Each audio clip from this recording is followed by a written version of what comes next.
сезон, отопления уже нет. Как мне объяснил вчера Журов, я ему задала такой же вопрос, да, отопление же было, когда мы получали квартиры. Он говорит, было отопление по временному договору доступа, по временному, который, к сожалению, на данный момент потерял свою силу. Я говорю, почему у вас был весь летний период, вы знали прекрасно, что договор потерял свою силу, наступает отопительный сезон, что есть проблема с подписанием договора, да, есть проблема с подачей, почему вы не решали это в августе, в сентябре месяце, почему 25 октября, да, вот я вчера ему звонила, 25 октября, и у нас выясняются такие проблемы, когда у нас уже должно быть в квартирах, в принципе, тепло.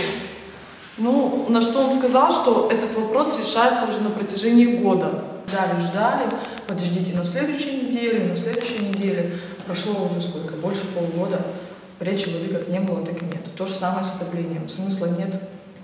То есть смысла ждать мы как бы не видим. У нас дом из бетона, соответственно, каждый день становится все холоднее и холоднее. Пока спасаемся электронагревательными приборами. Но вчера выяснилось, что тепла в ближайшее время, скорее всего, не будет, потому что не могут решить спор два ходящих субъекта.